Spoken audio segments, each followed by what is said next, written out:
Target MPPSC programme में आपका स्वागत है। मेरा नाम है मनीष। जैसा कि दोस्तों हम लोगों ने आपसे कहा था कि मध्य प्रदेश की आगामी परीक्षाओं को ध्यान में रखते हुए हम आपके सामने एक प्रोग्राम को लेकर के आएंगे जिसका नाम होगा टारगेट एमपीपीएससी। इस प्रोग्राम में एक वर्ष की तमाम घटनाओं को समेटने का प्रयास करेंगे। जो करंट घटनाएं हैं, जैसा कि आप जानते हैं कि चाहे यूपीएससी की परीक्षा हो और चाहे अलग अलग राज्यों की पब्लिक सर्विस कमीशन की परीक्षा हो, इनमें लगातार करंट घटनाओं से संबंधित प्रश्नों की संख्या बढ़ती जा रही है। वहीं स्टैटिक पोर्शन से संबंधित प्रश्न भी कहीं ना कहीं करंट घटनाओं से संबंधित होते हैं। इसलिए ये प्रोग्राम आपके लिए बेहद खास होगा। तो चलिए शुरुआत करते हैं। यूनेस्को के विश्व धरोहर स्थल में शामिल होने वाला भारत का 42वां स्थल कौन सा है? आपको बताना है कि 42वां स्थल कौन सा है। यूनेस्को की एक पूरी विश्व धरोहर स्थल समिति है जो विश्व धरोहर स्थलों को सिलेक्ट करती है। इसमें भारत के 42वें स्थल के रूप में किसे शामिल किया गया है? हॉयसल के पवित्र मंदिर समूहों को इसमें शामिल किया गया है। 18 सितंबर 2023 को ये घोषणा की गई थी और कर्नाटक में ये स्थित है। कर्नाटक में हॉयसल के पवित्र मंदिर समूह जो बेलूर, हलेबीड और सोमनाथपुरा में स्थित है, इन मंदिरों को यूनेस्को के 42वें स्थल के रूप में मान्यता दी गई है। होयसल राजवंश का शासन आप जानते हैं कि 10वीं से 14वीं शताब्दी के बीच दक्षिण भारत में और विशेष तौर से दक्षिण कर्नाटक में पड़ता था और इसी से संबंधित जो सामान्य तौर से 13वीं सदी के जो होयसल मंदिर हैं, इनको शामिल किया गया है 42वें स्थल के रूप में। भारत का ये 42वां स्थल बना है विश्व धरोहर स्थल सूची में शामिल होने वाला। हाल ही में भारतीय सौर ऊर्जा निगम लिमिटेड में निदेशक वित्त यानी वित्त विभाग से संबंधित निदेशक किन्हें नियुक्त किया गया है?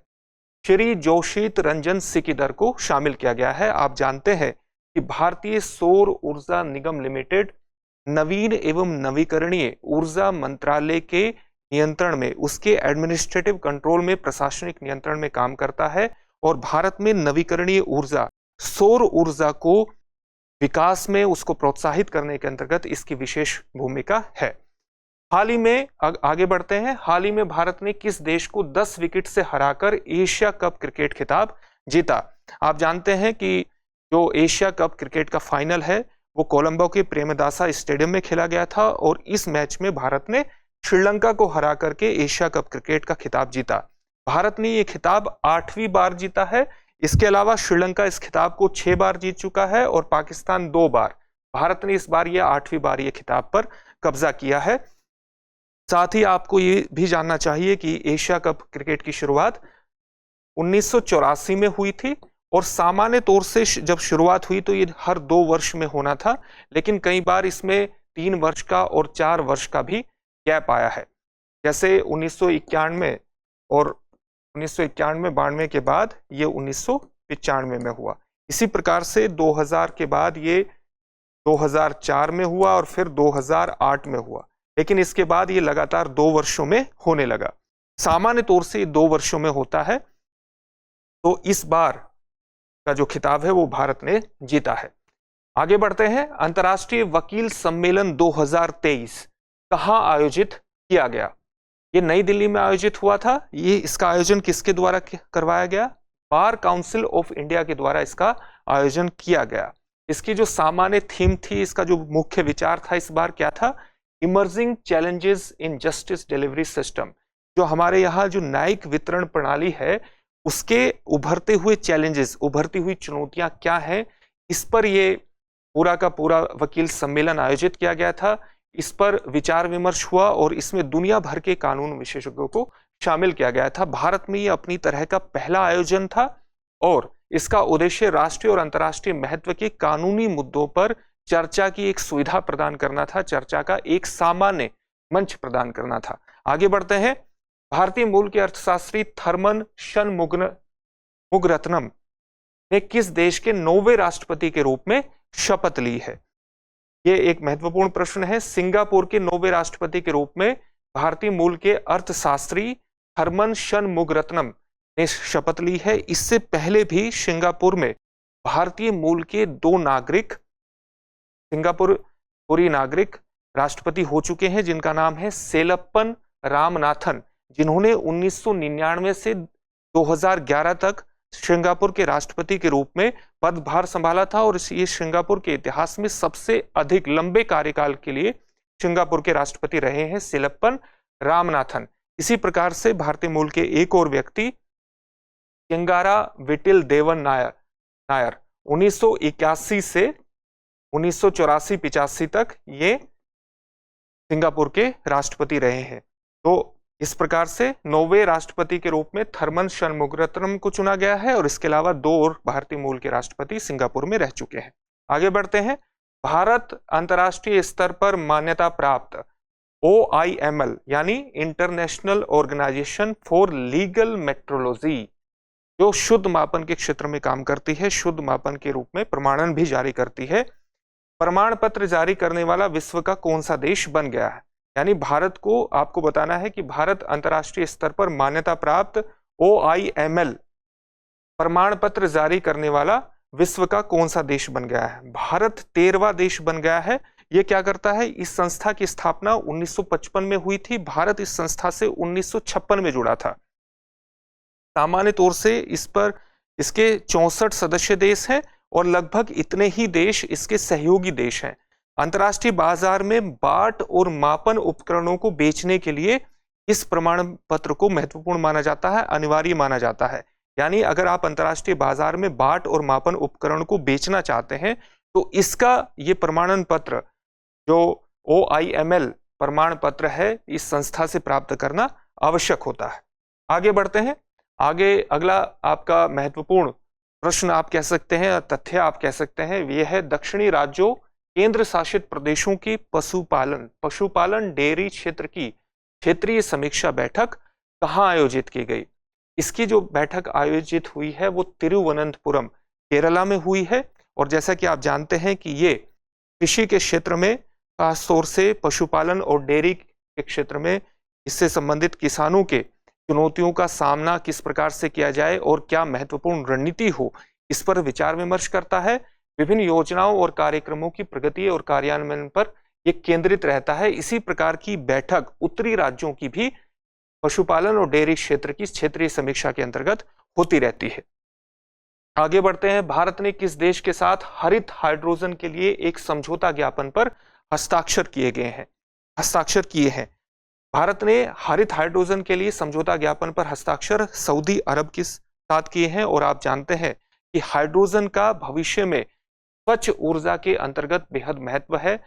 अगर भारत अपने उत्सर्जन टारगेट को 2070 तक प्राप्त करना चाहता है, 2070 तक जो भारत ने नेट जीरो लक्ष्य रखा हुआ है कार्बन उत्सर्जन के क्षेत्र में, तो उसके अंतर्गत हरित हाइड्रोजन, ग्रीन हाइड्रोजन का चरणबद्ध रूप से विकास करना बेहद महत्वपूर्ण है, क्योंकि ये स्वच्छ ऊर्जा का एक महत्वपूर्ण स्रोत है।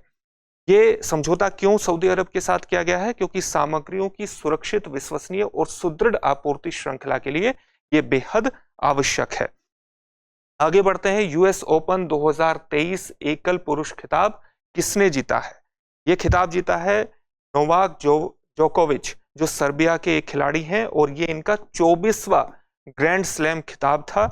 इसके साथ आपको ये भी जानना चाहिए कि 24वां ग्रैंड स्लैम खिताब जीतने के साथ ही इन्होंने 24 ग्रैंड स्लैम खिताब जीतने वाले मार्गरेट कोर्ट से बराबरी कर ली है। फाइनल में इन्होंने किसको हराया? रूस के डेनियल मेदवेदेव को इन्होंने हराया है।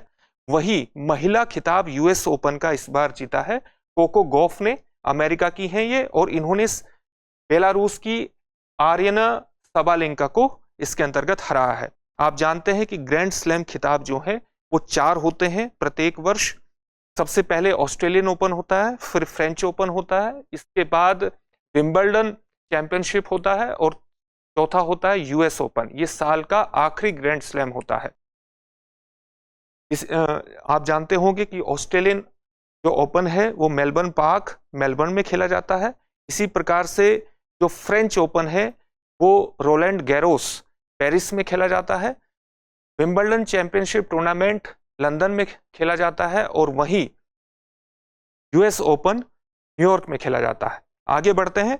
हाल ही में क्वालिटी काउंसिल ऑफ इंडिया के एक मोबाइल एप्लीकेशन ऐप सरपंच संवाद का अनावरण कहाँ किया गया है?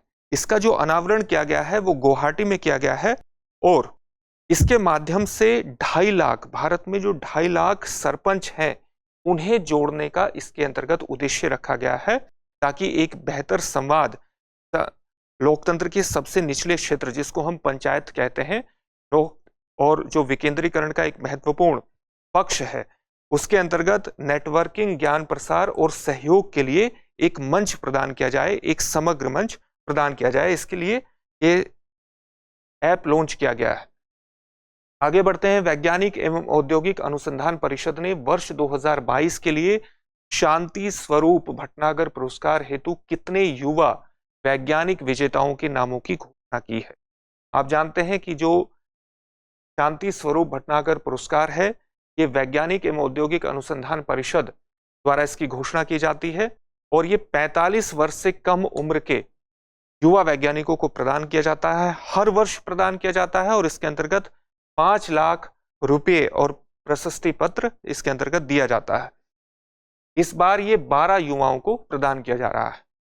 हाल ही में नौसेना अभ्यास वरुण किन 2 देशों के बीच आयोजित किया गया? ये एक महत्वपूर्ण प्रश्न है और आपकी परीक्षा में पूछे जाने की इसकी संभावना है।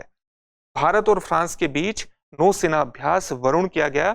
21वें संस्करण का ये दूसरा चरण था, यानी ये 21वें बार किया जा रहा है और इस साल इसका दूसरा चरण संपन्न हुआ है। इसका जो पहला चरण था वो 16 से 20 जनवरी में आयोजित किया गया। कहां पर आयोजित किया गया था? पहले भारत के जो पहला चरण था वो भारत के पश्चिमी तट पर आयोजित किया गया था और दूसरा चरण इसका अरब सागर में आयोजित किया गया है। हमारे लिए ये भी जानना महत्वपूर्ण है कि भारत और फ्रांस के बीच अलग अलग स्तरों पर द्विपक्षीय सैन्य अभ्यास जो होते हैं उनका नाम क्या है। जैसे आपने जान लिया कि नौसेना अभ्यास भारत और फ्रांस के बीच जो होता है उसको वरुण के नाम से जाना जाता है। इसी प्रकार से वायुसेना का जो अभ्यास भारत और फ्रांस के बीच होता है उसको गरुड़ के नाम से जाना जाता है। और इसी तरह से जो सैन्य अभ्यास जो मिलिट्रीज के बीच होता है भारत और फ्रांस की, उसको शक्ति सैन्य अभ्यास के रूप में जाना जाता है। तो ये सभी तथ्य आपको परीक्षाओं में महत्वपूर्ण होंगे और याद होने चाहिए। 17 सितंबर 2023 को प्रधानमंत्री नरेंद्र मोदी द्वारा नई दिल्ली में शुरू की गई पीएम विश्वकर्मा योजना का संबंध किससे है? आप जानते होंगे कि 17 सितंबर को प्रधानमंत्री नरेंद्र मोदी का जन्मदिन है और उसी दिन एक योजना की शुरुआत की गई, पीएम विश्वकर्मा योजना। इस योजना का नाम, तो इस योजना का जो संबंध है ये पूछा गया है कि किससे है? पारंपरिक कारीगरों और शिल्पकारों से इसका संबंध है और इसका उद्देश्य महत्वपूर्ण है कि क्यों ये योजना शुरू की गई है। अपने हाथों और औजारों से काम करने वाले कारीगरों और शिल्पकारों के माध्यम से पारंपरिक कौशल से जुड़े कार्यों को बढ़ावा देना, उन्हें मजबूत करना, उन्हें आगे बढ़ाने से संबंधित ये योजना है।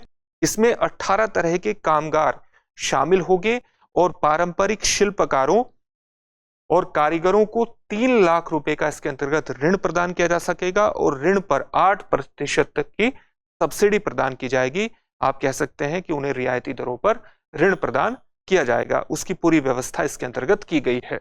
आगे बढ़ते हैं। हाल ही में किस देश के सर्वोच्च न्यायालय ने गर्भपात को अपराध की श्रेणी से बाहर करने हेतु विधि संगत ठहराया है? यानी गर्भपात को अपराध की श्रेणी से बाहर कर दिया गया है सर्वोच्च न्यायालय के निर्णय के माध्यम से। मैक्सिको में यह हुआ है। महिलाओं के मानवाधिकारों का हनन, सुप्रीम कोर्ट ने कहा है मैक्सिको की कि इसके अंतर्गत अगर उन्हें गर्भपात का अधिकार महिलाओं को नहीं मिल रहा है तो ये बुनियादी रूप से उनके मानवाधिकारों का उल्लंघन है। और इससे पहले अलग अलग राज्यों ने जरूर इसको अपराध की श्रेणी से बाहर किया था, लेकिन मैक्सिको में 3 वर्ष की जेल और जुर्माना इसके अंतर्गत लगाया जाता था अगर कोई महिला गर्भपात करा लेती थी। आगे बढ़ते हैं। हाल ही में विश्व की सबसे बड़ी अर्थव्यवस्थाओं वाले देशों के समूह G20 की स्थायी सदस्यता किसे प्रदान की गई है? आप जानते हैं कि G20 समूह की इस बार की जो बैठक है ये भारत में आयोजित हुई थी और भारत में सितंबर महीने में। इस बार इसमें 21वें देश के रूप में या 21वें आप कह सकते हैं संगठन के रूप में शामिल किया गया है अफ्रीकी संघ को। आप जानते हैं होंगे कि G20 के जो देश हैं इसमें 19 देश हैं और प्लस 20वें समूह के रूप में यूरोपियन यूनियन को शामिल किया गया है। तब ये G20 बनता है, यानी 19 देशों से और EU से मिलकर के G20 का निर्माण होता था।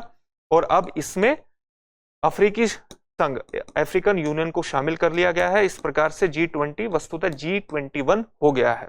अफ्रीकी संघ को शामिल करने की जो पहल है, ये भारतीय प्रधानमंत्री नरेंद्र मोदी द्वारा जून महीने में की गई थी, जब उन्होंने G20 से संबंधित अलग अलग राष्ट्र प्रमुखों और सरकार के प्रमुखों को पत्र लिख करके अफ्रीकी यूनियन को इसमें शामिल करने के लिए निवेदन किया था। भारत में आयोजित होने वाली G20 की बैठक में कोमोरोस संघ के राष्ट्रपति और अफ्रीकी संघ के अध्यक्ष अजाली असोमानी ने G20 के स्थायी सदस्य के तौर पर आसन इसके अंतर्गत ग्रहण किया। आप जानते हैं कि G20 की जो मुख्य थीम थी, जो मुख्य विषय था, वो वसुधैव कुटुंबकम था, जिसके अंतर्गत भारत ने वन अर्थ, वन फैमिली और वन फ्यूचर का पूरा अपना प्रिंट छोड़ा, अपनी एक छाप छोड़ी। इसका एक मुख्य मोटो लेकर के वो चले। आगे बढ़ते हैं। हाल ही में उस्ताद अली ज़की हैदर का नई दिल्ली में निधन हो गया। इनका संबंध किस वाद्य यंत्र से था? इनका संबंध था रुद्रवीणा का। रुद्रवीणा की एक सामान्य तस्वीर आप यहां देख सकते हैं। रुद्रवीणे का जो निर्माण होता है वो सागौन की लकड़ी, धातु, कद्दू और बांस से बना एक तार वाद्य यंत्र है। और जो उस्ताद अली ज़की हैदर है, ये ध्रुपद के जयपुर पीनकर घराने की खंडार बानी या खंडर बानी शैली के अंतिम प्रतिपादक थे।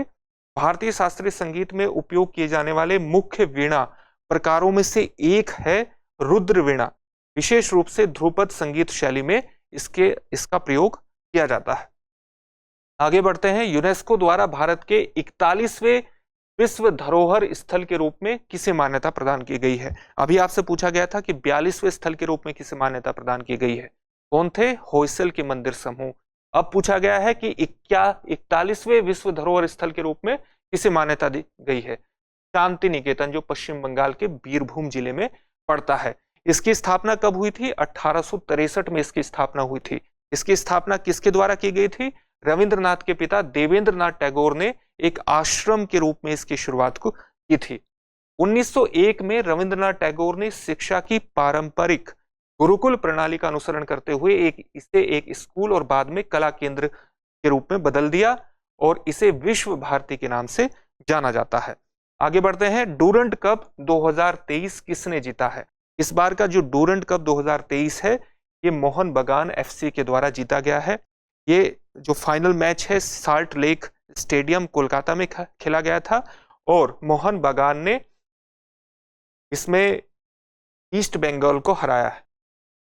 ईस्ट बंगाल को हरा करके ये ट्रॉफी जीती है। मोहन बागान ने जो ये ट्रॉफी जीती है, ये 17वीं बार जीती है।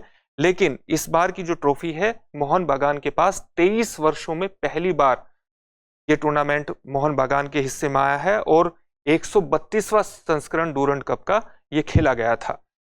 इसी ईस्ट बंगाल ने ये जो ट्रॉफी है ये 16 बार जीती है। सबसे ज्यादा मोहन बागान का हो गया है और ईस्ट बंगाल का 16 बार। दूसरे नंबर पर ईस्ट बंगाल है। आगे बढ़ते हैं। हाल ही में ट्रांसजेंडरों के लिए भारत की पहली समर्पित OPD आउट पेशेंट डिपार्टमेंट का उद्घाटन कहाँ किया गया है? यानी ट्रांसजेंडरों के लिए एक अलग OPD, जहां पर वो अपनी प्रारंभिक जांच करा सके, डॉक्टरों से मिल सके और उनसे सलाह लेकर के अपनी किसी बीमारी की जो एक प्राथमिक जांच होती है और जिसके बाद एक पूरा इलाज प्रारंभ होता है, तो उसके लिए एक OPD स्थापित की गई है। नई दिल्ली है। नई दिल्ली के किस हॉस्पिटल में स्थापित की गई है? राम मनोहर लोहिया हॉस्पिटल में स्थापित की गई है। और ये OPD शुक्रवार को शाम दोपहर 2 बजे से 4 बजे तक खुली होगी। आगे बढ़ते हैं। प्रसार भारती के 2 प्रभागों में से एक दूरदर्शन ने अपना 64वां स्थापना दिवस कब बनाया? 15 सितंबर 2023 को। अब इसमें कई बातें आती हैं। प्रसार भारती के 2 प्रभागों में से एक दूरदर्शन हुआ, तो दूसरा प्रभाग कौन सा हुआ? आकाशवाणी दूसरा प्रभाग हुआ। दूरदर्शन की स्थापना कब हुई थी? 15 सितंबर 1959 को हुई थी और इसीलिए इन्होंने 64वां स्थापना दिवस मनाया। ये क्या है?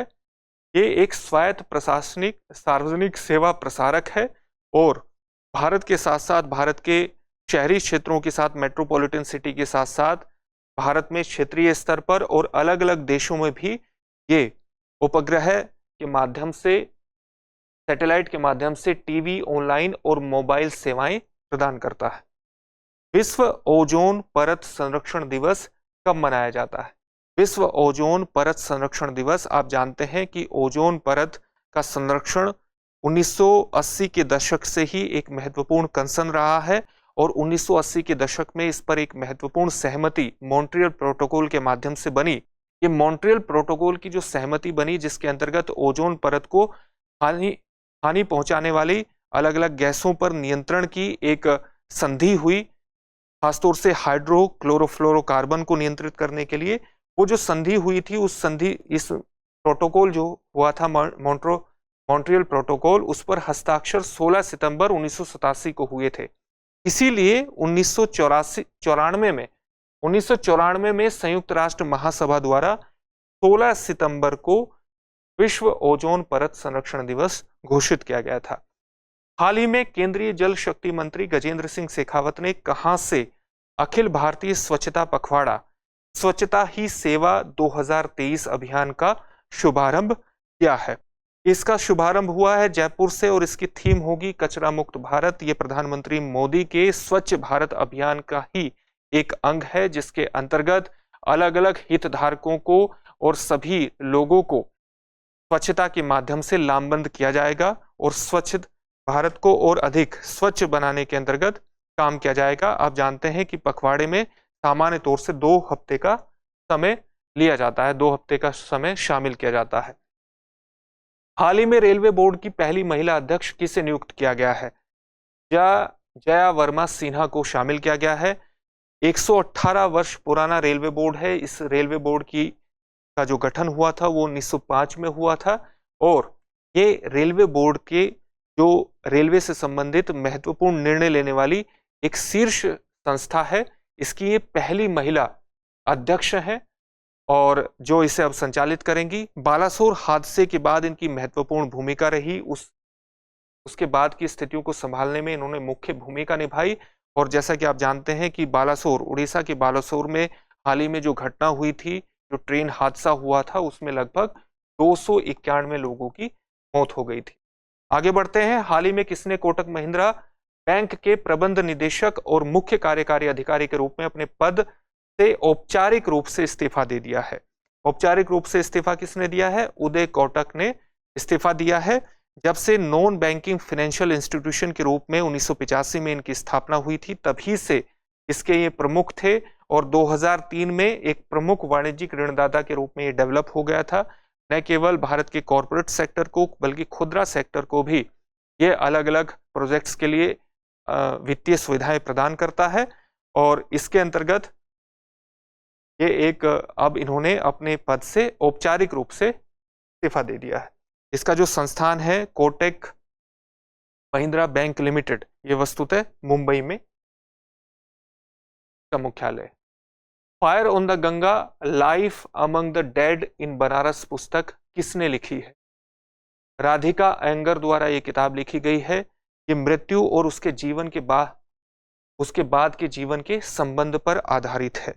डोमो के दैनिक अनुभवों को दस्तावेजित करने का एक पहला प्रयास है। डोम समुदाय के कई लोगों के लचीले अनुभवों को इसके अंतर्गत शामिल किया गया है और मुख्य जो थीम है, जैसा कि इसमें बताया गया, मृत्यु और उसके बाद के जीवन के संबंध पर यह प्रकाश डालती है।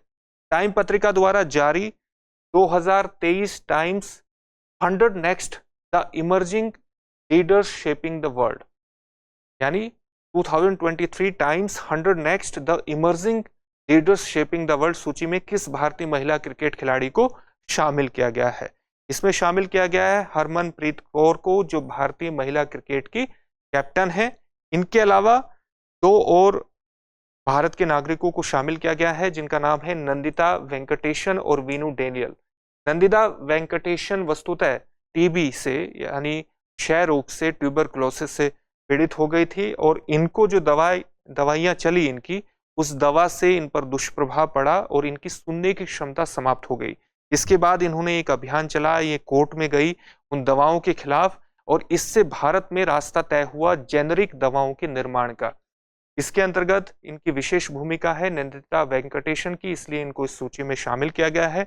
इसी प्रकार से वीनू डेनियल ने स्थानीय ज्ञान के प्रति सम्मान को पूरी तरह से प्रदर्शित करने के लिए काम किया है। ये स्थानीय ज्ञान के प्रति सम्मान दिखाते हैं और उसके क्षेत्र में आगे बढ़ करके इन्होंने काम किया है वीनू डेनियल ने। द वैक्सीन वॉर पहली भारतीय फिल्म है जिसका गाना टाइम्स स्क्वायर पर लॉन्च किया गया। टाइम्स स्क्वायर कहाँ स्थित है? न्यूयॉर्क में स्थित है। इसके निर्माता कौन है? यानी द वैक्सीन वॉर फिल्म के निर्माता कौन है? इसके निर्माता है Vivek Agnihotri. The vaccine war वस्तुतः कोरोना महामारी पर आधारित फिल्म है और इस फिल्म में कोरोना वैक्सीन विकसित करने के अंतर्गत वैज्ञानिकों के संघर्ष को दिखाया गया है। इसमें इसका जो एक महत्वपूर्ण गाना है, जो थीम सॉन्ग है सृष्टि से पहले, सृष्टि से पहले, इसमें ऋग्वेद के श्लोकों को शामिल किया गया है जिस पर ब्रह्मांड की उत्पत्ति पर सामान्य तौर से एक व्याख्यायित करने का प्रयास किया गया है और इस गाने को टाइम्स स्क्वायर पर कथक के रूप में प्रस्तुत किया गया है। केंद्र शासित प्रदेश जम्मू कश्मीर ने औपचारिक रूप से उधमपुर रेलवे स्टेशन का नाम बदलकर क्या रखा है? यानी केंद्र शासित प्रदेश जम्मू कश्मीर ने औपचारिक रूप से उधमपुर रेलवे स्टेशन का नाम क्या रख दिया है? कैप्टन तुषार महाजन रेलवे स्टेशन। क्यों ये नाम रखा गया है? वस्तुतः फरवरी 2016 में पुलवामा के जम्मू एंड कश्मीर उद्यमिता विकास संस्थान भवन पर हुए आतंकवादी हमले के दौरान इन्होंने अपने प्राणों को न्यौछावर कर दिया था और ये भारतीय सेना की स्पेशल फोर्स यूनिट 9 पैरा में सेवारत थे। इसीलिए इनके नाम पर ही कैप्टन तुषार महाजन रेलवे स्टेशन नाम रखा गया है, उधमपुर रेलवे स्टेशन। आगे बढ़ते हैं। हाल ही में चर्चा में रहा शब्द पीपल्स G20 क्या है? ये वस्तुतः आप जानते हैं कि इस वर्ष का जो G20 सम्मेलन है सितंबर महीने में वो भारत में हुआ था और भारत में जब ये सम्मेलन हुआ तो भारत के द्वारा अपनी अध्यक्षता के दौरान जो तमाम कार्रवाइयां की गई उसे एक पुस्तक में भी समेटने का प्रयास किया गया। भारत ने अपनी अध्यक्षता के दौरान G20 में किस तरह की पहले की, इनको एक पुस्तक में समेटा गया और इस पुस्तक को, ये पुस्तक वस्तुतः इलेक्ट्रॉनिक फॉर्म में है, ई पुस्तक है, इसका नाम है पीपल्स G20। हाल ही में चर्चा में इसीलिए रहा है पीपल्स G20, ये एक प्रकार की ई पुस्तक है जो भारत द्वारा G20 की अध्यक्षता के दौरान की गई पहलों को संपूर्ण रूप में समेटने का प्रयास करती है। एक दिवसीय अंतर्राष्ट्रीय क्रिकेट मैच में सबसे तेज 13,000 रन बनाने का रिकॉर्ड किस खिलाड़ी के नाम है? आप जानते हैं कि हाल ही में विराट कोहली सबसे तेज गति से 13,000 रन प्राप्त करने वाले खिलाड़ी बन गए हैं। विराट कोहली ने 267 पारियों में इन रनों को 13,000 रनों को पूरा किया है, जबकि सचिन ने 321 पारियों में इन 13,000 रनों को प्राप्त किया था। इस रिकॉर्ड के साथ विराट कोहली 13,000 एक दिवसीय रन बनाने वाले विश्व के पांचवें खिलाड़ी बन गए हैं। इसके अलावा कौन से खिलाड़ी हैं? सबसे ज्यादा वनडे में रन है सचिन तेंदुलकर के 18,426, दूसरे नंबर पर कुमार संगकारा है, 14,234 रन है इनके, तीसरे नंबर पर रिकी पॉन्टिंग है, चौथे नंबर पर सनत जयसूर्या है और अब 5वें नंबर पर विराट कोहली आ गए हैं। इन्होंने 13,000 रन पूरे कर लिए हैं। आगे बढ़ते हैं। हाल ही में प्रवर्तन निदेशालय यानी एनफोर्समेंट डायरेक्टोरेट, जो हाल ही लगातार चर्चा में रहता ही है, का कार्यवाहक निदेशक किसे नियुक्त किया गया है? इनका कार्यवाहक निदेशक राहुल नवीन को नियुक्त किया गया है। ये किसके स्थान पर आए हैं? ये इंडियन रेवेन्यू सर्विसेज 1984 के एक अधिकारी संजय कुमार मिश्रा के स्थान पर आए हैं। किस भारतीय संस्था ने उभरती प्रौद्योगिकियों के युग में डिजिटल समावेशन पर एक परामर्श पत्र जारी किया है? ये परामर्श पत्र जारी किया है भारतीय दूरसंचार नियामक प्राधिकरण ने, जो भारत में टेलीकम्युनिकेशन क्षेत्र को पूरी तरह से विनियमित करने का मुख्य काम निभाता है। इसकी भारतीय दूरसंचार नियामक प्राधिकरण का गठन भारतीय दूरसंचार नियामक प्राधिकरण अधिनियम 1997 के अंतर्गत किया गया था और इसके द्वारा भारतीय प्रौद्योगिकियों के युग में डिजिटल समावेशन पर एक जो परामर्श पत्र प्रस्तुत किया गया है ये वस्तुतः संबंधित है उभरती प्रौद्योगिकियों से जो चुनौतियां पैदा हो रही हैं, जो अलग अलग प्रकार के अवसर पैदा हो रहे हैं, उनके समाधान पर यह परामर्श पत्र पूरी तरह से विचार करता है। आगे बढ़ते हैं। कृषि क्रांति लाने के उद्देश्य से केंद्र सरकार द्वारा हाल ही में कौन सी 3 पहल शुरू की गई हैं? 3 पहल कौन कौन सी हैं? कृषि ऋण portal, door to door KCC अभियान और मौसम सूचना network data system winds manual. कृषि ऋण पोर्टल के माध्यम से किसानों को ऋण प्रदान करने की सुविधा को और अधिक सुविधाजनक बनाने का प्रयास किया गया है और अधिक सुव्यवस्थित बनाने का प्रयास किया जाएगा। इसी प्रकार से डोर टू डोर केसीसी किसान क्रेडिट अभियान के माध्यम से हर किसान तक उनके दरवाजे पर जाकर के उन्हें ऋण की सुविधा प्रदान करने के लिए केसीसी किसान क्रेडिट कार्ड को पहुंचाया जाएगा।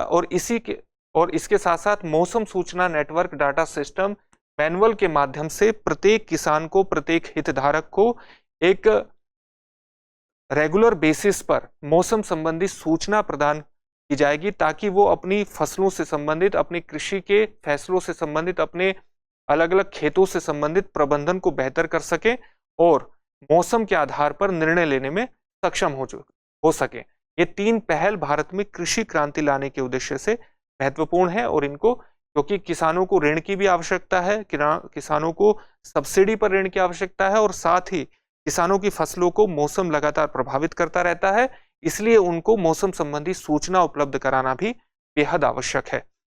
हाल ही में यशोभूमि कन्वेंशन सेंटर का उद्घाटन कहाँ किया गया? यशोभूमि कन्वेंशन सेंटर का उद्घाटन नई दिल्ली के द्वारका में किया गया। वस्तुतः ये भारत में, आप ये मानिए कि कोई भी इंटरनेशनल कॉन्फ्रेंस होती है तो उसके लिए एक प्रॉपर सेंटर स्थापित करने की दिशा में महत्वपूर्ण पहल है और भारत में नई दिल्ली में स्थित द्वारका में इसका निर्माण किया गया है। ये वस्तुतः 13,000 वर्ग किलोमीटर में फैला है और दुनिया की सबसे बड़ी माइस सुविधाओं में से एक है। माइस का मतलब क्या हुआ?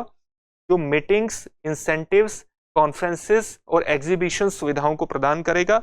इसके यहाँ पर इस यशोभूमि कन्वेंशन सेंटर में 11,000 प्रतिनिधियों को समेटने की क्षमता है। इसमें 15 सम्मेलन कक्ष हैं, 6,000 सीटों वाला एक अभिनव सभागार है और साथ ही पर्यावरण के अनुकूल इसके डिजाइन को तैयार किया गया है, ताकि इसके जो इतने बड़ा स्ट्रक्चर खड़ा किया जा रहा है उसका पर्यावरण पर नकारात्मक प्रभाव न हो और ग्रीन सिटीज प्लैटिनम प्रमाणन इसको प्रदान किया गया है इसके पर्यावरण अनुकूल डिजाइन के कारण। आगे बढ़ते हैं। केंद्रीय विद्युत तथा नवीन एवं नवीकरणीय ऊर्जा मंत्री द्वारा ईवी यानी electric vehicles ready India dashboard का शुभारंभ कब किया गया? इसका शुभारंभ 16 अक्टूबर 2023 को किया गया है। ये एक निःशुल्क डिजिटल प्लेटफॉर्म है और कोई भी व्यक्ति अगर आप जानते हैं कि भविष्य जो है वो इलेक्ट्रिकल व्हीकल्स का ही है। कार्बन उत्सर्जन के लक्ष्यों को हासिल करने के लिए जरूरी है कि भारत नवीकरणीय ऊर्जा पर आधारित परिवहन सुविधाओं का विकास करे। उसके अंतर्गत इलेक्ट्रिक व्हीकल्स का विशेष रूप से महत्व है और इलेक्ट्रिकल व्हीकल्स जब इनकी संख्या लगातार बढ़ती चली जाएगी तो उसके लिए जरूरी होगा कि लोग पहले से ही जो इलेक्ट्रिक चार्जर्स, जहां पर इलेक्ट्रिक व्हीकल्स की बैटरी चार्ज की जाएगी, वहां पर पहुंचने से पहले ही अपने आप को बुक करा सकें, ताकि एक लंबी लाइन किसी भी स्थान पर न लगे और इसीलिए ईवी रेडी इंडिया डैशबोर्ड का शुभारंभ किया गया है। यह एक निःशुल्क डिजिटल प्लेटफॉर्म है जहां पर कोई भी व्यक्ति किसी भी एक स्टेशन पर पहुंचने से पहले अपने आप को बुक करा सकता है, गंतव्य स्थान पर पहुंचने से पहले, जहां उसको अपनी बैटरी रिचार्ज करानी होगी। 13 अक्टूबर 2023 को पीएम गति शक्ति योजना के 2 वर्ष पूर्ण होने के अवसर पर किसके द्वारा पीएम गति शक्ति का सार संग्रह जारी किया गया है? किस व्यक्ति के द्वारा जारी किया गया है? यह उद्योग और वाणिज्य मंत्री पीयूष गोयल द्वारा जारी किया गया है। आप जानते हैं कि 21 अक्टूबर 2021 को पीएम गति शक्ति योजना को लॉन्च किया गया था, ताकि भारत में अवसंरचनात्मक विकास के अंतर्गत लॉजिस्टिकल लागत को कम किया जा सके और भारत में जमीनी स्तर पर योजनाओं के कार्यान्वयन को गति प्रदान की जा सके, रोजगार पैदा किया जा सके और उसमें लागत को भी प्रभावी तरीके से मैनेज किया जा सके। इसलिए पीएम गति शक्ति योजना को 21 अक्टूबर 2021 को लॉन्च किया गया था। इसी के अंतर्गत इस पीएम गति शक्ति को अपनाने और इसके लाभों के संबंध में 8 अनुकरणीय उपयोग के मामलों पर यह प्रकाश डालता है। पीएम गति शक्ति का सार संग्रह और पिछले 2 वर्षों में पीएम गति शक्ति 7,000 किलोमीटर से अधिक दूरी के एक्सप्रेसवे की योजना बनाने की दृष्टि से महत्वपूर्ण रही है, जिसमें जीआईएस यानी ज्योग्राफिकल इंफॉर्मेशन सिस्टम मानचित्रों के माध्यम से क्षेत्रीय सर्वेक्षणों में तेजी आई है। हाल ही में जारी वैश्विक भूख सूचकांक 2023 में 125 देशों की सूची में भारत किस स्थान पर है? आपको ये विशेष रूप से जानना है कि वैश्विक भूख सूचकांक 2023 में कितने देशों को शामिल किया गया है? 125 देशों को शामिल किया गया है। इसमें भारत का स्थान कौन सा है? 111वां स्थान है। किन संगठनों के द्वारा वैश्विक भूख सूचकांक को जारी किया जाता है? 2 गैर सरकारी संगठन हैं। एक है आयरलैंड का कंसर्न वर्ल्ड वाइड और दूसरा है जर्मनी का वेल्थुंगर हिल्फे द्वारा संयुक्त रूप से जारी किया जाता है। और वर्ष 2022 में भारत को जो स्थान मिला था वो 107वां स्थान मिला था। भारत के जो पड़ोसी देश है उसकी स्थिति वैश्विक भूख सूचकांक में कहीं ना कहीं भारत से बेहतर है। पाकिस्तान का इसमें 102वां स्थान है, 81वें स्थान पर बांग्लादेश है, 69वें स्थान पर नेपाल है और श्रीलंका 60वें स्थान पर है। इन्होंने भारत से बेहतर स्थान हासिल किया है। हाल ही में विश्व बौद्धिक संपदा संगठन द्वारा जारी वैश्विक नवाचार सूचकांक 2023 में भारत किस स्थान पर है? भारत वैश्विक बौद्धिक संपदा संगठन द्वारा जारी वैश्विक नवाचार सूचकांक में 40वें स्थान पर है। इसमें 132 देशों के अंतर्गत ये रैंकिंग जारी की गई है और पिछले वर्ष भी भारत 40वें स्थान पर ही था। स्विट्जरलैंड, स्वीडन, संयुक्त राज्य अमेरिका, ब्रिटेन और सिंगापुर सबसे नवोन्मेषी अर्थव्यवस्थाएं हैं, यानी ये ऐसी अर्थव्यवस्थाएं हैं जहां पर नवाचार इनोवेशन सबसे ज्यादा होता है। उनमें स्विट्जरलैंड सबसे नंबर 1 पर है, दूसरे नंबर पर स्वीडन है, तीसरे पे संयुक्त राज्य अमेरिका है, चौथे पर ब्रिटेन है और 5वें पर सिंगापुर है। आगे बढ़ने का प्रयास करते हैं। हाल ही में वित्त मंत्रालय द्वारा 2 कंपनियों को नवरत्न का दर्जा दिए जाने के बाद भारतीय नवरत्न कंपनियों की कुल संख्या कितनी हो गई है? भारतीय नवरत्न कंपनियों की संख्या 2 कंपनियों के शामिल होने से 16 हो गई है। जिन 2 कंपनियों को नवरत्न का दर्जा हाल ही में दिया गया है उनका नाम जानना चाहिए आपको।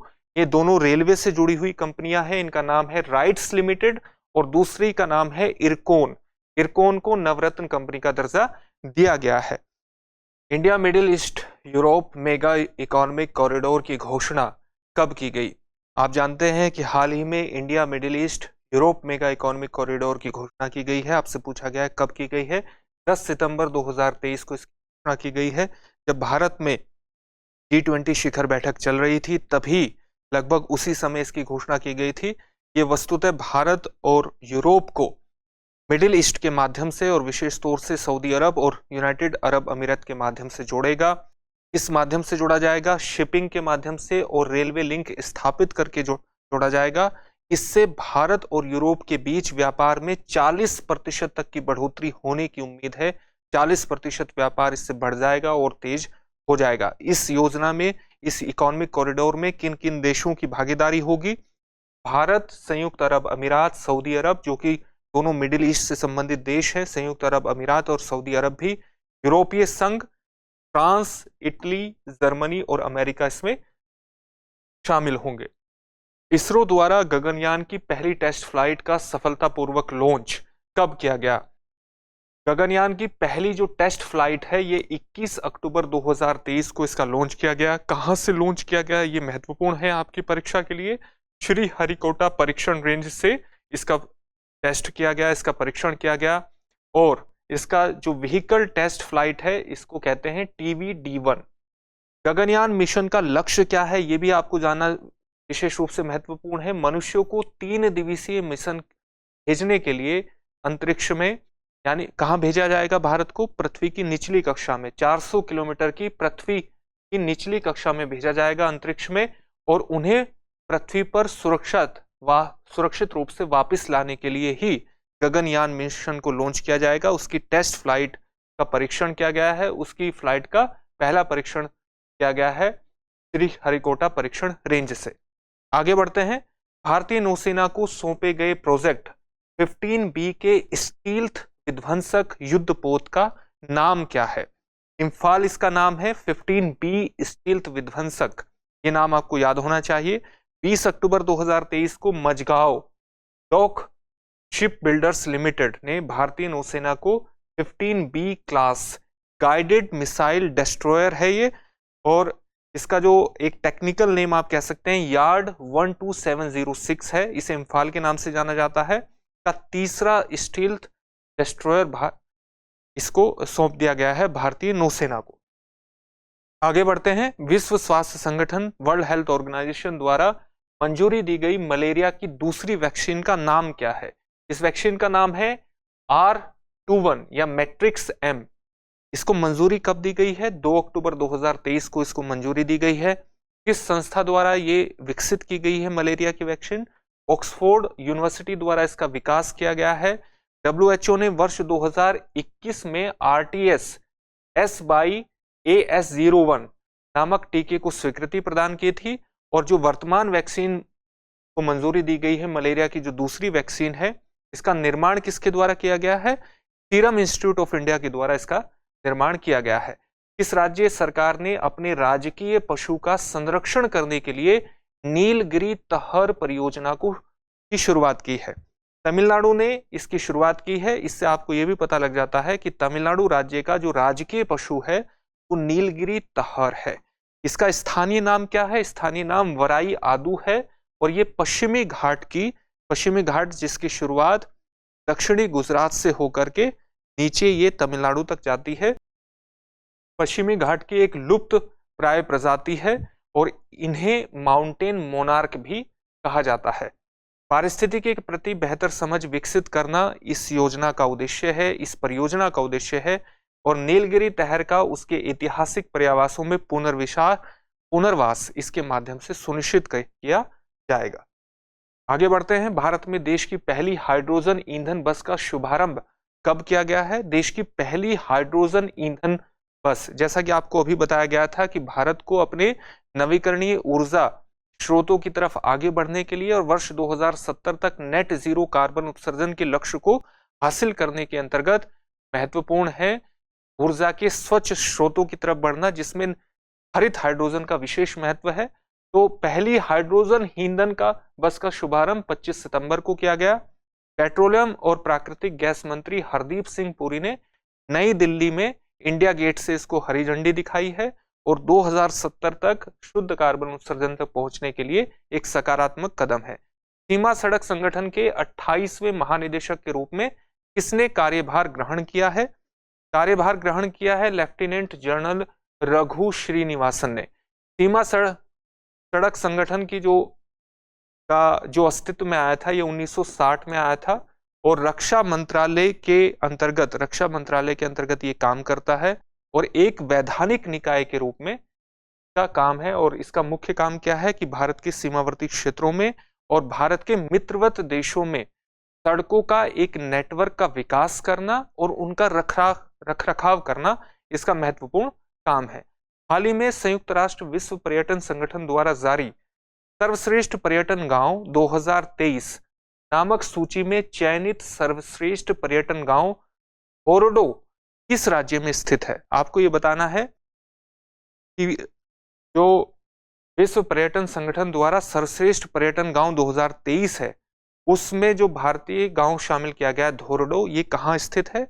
ये गुजरात के कच्छ जिले में स्थित है। इसको क्यों शामिल किया गया है? इसका कारण यह है कि ग्रामीण विकास जो मूल भूदृश्य है, जो लैंडस्केप है, जो सामान्य रूप से जो मौलिक लैंडस्केप है, उसके रखरखाव, सांस्कृतिक विरासत जो हजारों सालों में डेवलप होती है, विविधता, स्थानीय मूल्यों और खाद्य परंपराओं के मामले में असाधारण कार्य कर रहे गांवों को ये प्रदान किया जाता है। तो गुजरात के कच्छ जिले के धोरडो गांव को शामिल किया गया है। यह एक महत्वपूर्ण तथ्य है आपकी परीक्षा के लिहाज से। हाल ही में हार्वर्ड लॉ स्कूल के centre on the legal profession ने किस भारतीय को अवार्ड फॉर ग्लोबल लीडरशिप से सम्मानित किया है? हार्वर्ड लॉ स्कूल के centre on the legal profession ने अवार्ड फॉर ग्लोबल लीडरशिप के लिए भारत के मुख्य न्यायाधीश वर्तमान में chief justice of India DY Chandrachud को शामिल किया है। आप जानते हैं कि भारत के जो मुख्य न्यायाधीश हैं वो लॉ सेंटर दिल्ली से पढ़े हैं, और उसके बाद जो दिल्ली फैकल्टी है, दिल्ली यूनिवर्सिटी की जो लॉ फैकल्टी है वहां से पढ़े हैं, और उसके बाद 1982-83 में इन्होंने LLM की है हार्वर्ड लॉ स्कूल से ही, और वहीं से इनकी डॉक्टरेट है, और इन्हीं को ये अवार्ड फॉर ग्लोबल लीडरशिप से सम्मानित किया है हार्वर्ड लॉ स्कूल ने, जो अमेरिका में स्थित है। प्रधानमंत्री नरेंद्र मोदी द्वारा भारत के पहले रीजनल रैपिड ट्रांजिट सिस्टम का उद्घाटन कहाँ किया गया? भारत का जो पहला रीजनल, आप कह सकते हैं कि रीजनल रेल भारत की सबसे पहले कहाँ चली है? ये गाजियाबाद से इसकी शुरुआत हुई है, इसका उद्घाटन गाजियाबाद से हुआ है, और ये जो रीजनल ट्रेन है ये कहाँ तक जाएगी? इसका जो सामान्य नाम है, ये नमो भारत इसका नाम दिया गया है वंदे भारत की तर्ज पर, और जो टेक्निकल नेम है वो है regional rapid transit system RRTS। ये गाजियाबाद से मेरठ तक चलाई जाएगी, और वर्तमान में इसका पहला चरण पूरा हुआ है जो गाजियाबाद से दुहाई तक चलेगा। तो भारत की पहली सेमी हाई स्पीड क्षेत्रीय रेल सेवा परियोजना है, और राष्ट्रीय राजधानी क्षेत्र परिवहन निगम द्वारा इसको संचालित किया जाएगा। हाल ही में किस प्रसिद्ध फिल्म अभिनेत्री को 53वें दादा साहब फाल्के पुरस्कार से सम्मानित किया गया है? आप जानते हैं कि हाल ही में 69वें राष्ट्रीय फिल्म पुरस्कार प्रदान किए गए हैं, और इसी के अंतर्गत 53वां दादा साहब फाल्के पुरस्कार अभिनेत्री वहीदा रहमान को प्रदान किया गया है, जिनको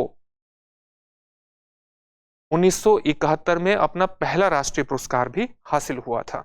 और साथ ही ये 1965 में आई फिल्म गाइड, इसी तरह से 1968 में आई फिल्म नील कमल के ये फिल्म फेयर पुरस्कार भी जीत चुकी हैं। इसी तरह से 69वें राष्ट्रीय फिल्म पुरस्कार में सर्वश्रेष्ठ फीचर फिल्म के लिए जो अवार्ड दिया गया है वो रॉकेटरी को दिया गया है, और मनोरंजन करने वाली सर्वश्रेष्ठ लोकप्रिय फिल्म का अवार्ड राष्ट्रीय पुरस्कार RRR को दिया गया है। इसी तरह से जो सर्वश्रेष्ठ अभिनेता का अवार्ड है वो पुष्पा फिल्म के लिए अल्लू अर्जुन को दिया गया है। सर्वश्रेष्ठ अभिनेत्री का राष्ट्रीय पुरस्कार इस बार गंगूबाई काठियावाड़ी के लिए आलिया भट्ट, और मिमी के लिए कृति सेनन को मिला है।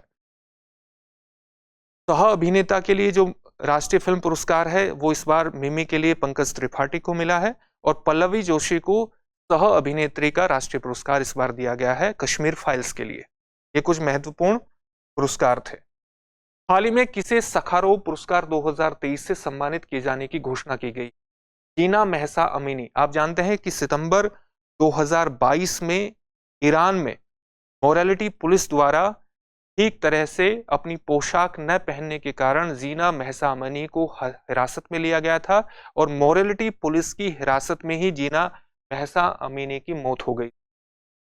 यूरोपीय संसद द्वारा प्रदान किए जाने वाले सखारोव पुरस्कार 2023 से इन्हें सम्मानित किया गया है। इनके साथ साथ ईरानी महिला जीवन और स्वतंत्रता आंदोलन जो इनकी मौत के बाद ईरान में शुरू हुआ था खास तौर से, उसको भी ये अवार्ड दिया गया है, और 13 दिसंबर को यूरोपीय संसद समारोह में ये अवार्ड दिया जाएगा, इसकी घोषणा हो चुकी है। मानवाधिकारों और स्वतंत्रता की वकालत करने वाले व्यक्तियों और आंदोलनों को मान्यता देने में ये प्रमुख स्थान रखता है ये अवार्ड। हाल ही में किस लेखिका को 32वां सरस्वती सम्मान 2022 से सम्मानित किया गया? शिव शंकरी को सम्मानित किया गया है। ये एक तमिल लेखिका हैं, और उनके संस्मरण सूर्य वामसम के लिए इन्हें 32वां सरस्वती सम्मान प्रदान किया गया है। इस सम्मान के अंतर्गत सबसे पहले हमें यह भी जानना जरूरी है कि सरस्वती सम्मान किसके द्वारा दिया जाता है? के बिरला फाउंडेशन के द्वारा दिया जाता है। इसमें क्या प्रदान किया जाता है? इसमें 15 लाख रुपये, एक पट्टिका और एक प्रशस्ति पत्र प्रदान किया जाता है। 1991 से इस पुरस्कार की शुरुआत हुई थी। आगे बढ़ते हैं। हाल ही में किन्हें संयुक्त रूप से 2023 के भौतिकी का नोबेल पुरस्कार देने की घोषणा की गई है? इस बार का जो भौतिकी का नोबेल पुरस्कार है वो 3 व्यक्तियों को दिया गया है, पियरे अगस्टिनी, फ्रैंक क्रोज और एनी एल हुइलियर। इसी प्रकार से ये पुरस्कार किस क्षेत्र में दिया गया है? भौतिकी का नोबेल पुरस्कार पदार्थों में इलेक्ट्रॉन गतिशीलता के अध्ययन के लिए और प्रकाश के एटो सेकेंड पल्स तैयार करने के तरीके खोजने के लिए ये पुरस्कार दिया गया है। इसी प्रकार से फिजियोलॉजी या मेडिसिन में जो नोबेल पुरस्कार प्रदान किया गया है वो पुरस्कार प्रदान किया गया है कैटालिन कारिको और ड्रू विजमैन को प्रदान किया गया है। रसायन में जो नोबेल पुरस्कार है वो मोंगी बाविंडी, लुई ब्रूस और एलेक्सी एकिमो को प्रदान किया गया है। इस बार का जो साहित्य का नोबेल पुरस्कार प्रदान किया गया है वो जॉन फोसे जो नॉर्वे देश के हैं वहां उनको प्रदान किया गया है। शांति का नोबेल पुरस्कार नरगिस मोहम्मदी जो ईरान से संबंधित है उनको प्रदान किया गया है। और अर्थशास्त्र का नोबेल पुरस्कार क्लॉडिया गोल्डन यूएसए की हैं, इनको प्रदान किया गया है। आगे बढ़ते हैं। हाल ही में कौन से क्रिकेट खिलाड़ी वनडे फॉर्मेट में सबसे तेज गति से 2000 रन बनाने वाले बल्लेबाज बन गए हैं? शुभमन गिल सबसे तेज गति से 2000 रन बनाने वाले बल्लेबाज बन गए हैं। इन्होंने 38 इनिंग्स में 2000 रन पूरे किए हैं। और इन्होंने हाशिम आमला जो दक्षिण अफ्रीका के खिलाड़ी थे उनका रिकॉर्ड तोड़ा है। उन्होंने 40 इनिंग में 2000 रन पूरे किए थे। अब सबसे ज्यादा तेज गति से 2000 रन बनाने वाले खिलाड़ी शुभमन गिल हो गए हैं। हाल ही में संपन्न 19वें एशियाई खेल 2022 में भारत द्वारा जीते गए कुल पदकों की संख्या क्या है? आप जानते हैं कि एशियाई खेल का जो आयोजन है वो 2023 में ही हुआ है, क्योंकि कोविड की लहर के कारण इसका आयोजन नहीं हो पाया था। और 2023 में हाल ही में 19वें एशियाई खेल 2022 का आयोजन किया गया है। भारत ने इसमें पदकों की संख्या 107 रही है। 8 अक्टूबर 2023 को ये चीन के हांगझोउ शहर में संपन्न हुए हैं। पदक तालिका में इस बार का जो भारत का प्रदर्शन है, भारत चौथे स्थान पर रहा है। भारत ने 28 स्वर्ण, 38 रजत और 41 कांस्य पदक जीते हैं। इस प्रकार इसके पदकों की संख्या 107 हो जाती है। सबसे अधिक पदक पीपल्स रिपब्लिक ऑफ चाइना ने जीते हैं, दूसरे नंबर पर जापान है, तीसरे पर रिपब्लिक ऑफ कोरिया है और चौथे पर भारत है। आगे बढ़ते हैं। राष्ट्रीय स्वच्छ गंगा मिशन की कार्यकारिणी समिति की 51वीं बैठक का आयोजन कहाँ किया गया? राष्ट्रीय स्वच्छ गंगा मिशन की कार्यकारिणी बैठक का आयोजन नई दिल्ली में किया गया है। और राष्ट्रीय स्वच्छ गंगा मिशन आप जानते हैं कि गंगा के कायाकल्प, उसके बेहतर प्रबंधन और उसको स्वच्छ करने के उद्देश्य से ये एक मिशन है। और वर्ष 2011 में, अगस्त 2011 में राष्ट्रीय स्वच्छ गंगा मिशन को सोसाइटी पंजीकरण अधिनियम 1860 के तहत मान्यता मिल गई थी एक, और राष्ट्रीय गंगा परिषद के द्वारा इसका कार्यान्वयन होता है। हाल ही में अनुभव पुरस्कार 2023 किस केंद्रीय मंत्री द्वारा प्रदान किया गया? किस केंद्रीय मंत्री द्वारा प्रदान किया गया? जो कार्मिक लोक शिकायत मंत्री हैं जितेंद्र सिंह और प्रधानमंत्री कार्यालय में राज्य मंत्री, इनके द्वारा ये पुरस्कार प्रदान किया गया है। अनुभव पुरस्कार 2023 पेंशन और पेंशन भोगी कल्याण विभाग द्वारा इसकी घोषणा की जाती है। और ये पुरस्कार सेवानिवृत्त कर्मचारियों को प्रदान किया जाता है, उनके अनुभवों को ध्यान में रखते हुए और प्रशासनिक क्षेत्र में सुधार के लिए उनके अनुभवों के इस्तेमाल के लिए ये प्रदान किया जाता है। वर्ष 2015 में अनुभव पोर्टल भी इसके अंतर्गत लॉन्च किया गया था। हाल ही में भारत सरकार द्वारा इजराइल से अपने नागरिकों की सुरक्षित वापसी के लिए किस ऑपरेशन की शुरुआत की गई? आप जानते हैं कि 7 अक्टूबर 2023 को की सुबह हमास संगठन ने इजराइल पर एक बहुत बड़े हमले की शुरुआत की, जिसमें एक साथ ही कई हजार मिसाइलों को इजराइल में दागा गया। इसके बाद दोनों वेस्ट एक गाजा पट्टी जहां पर हमास का शासन है और इजराइल के बीच एक युद्ध की स्थिति है, तो इजराइल से भारतीय नागरिकों को निकालने के लिए ऑपरेशन अजय की शुरुआत की गई। 11 अक्टूबर 2023 को भारत ने इजराइल से लौटने के इच्छुक अपने नागरिकों की वापसी की सुविधा के लिए ऑपरेशन अजय चलाया था।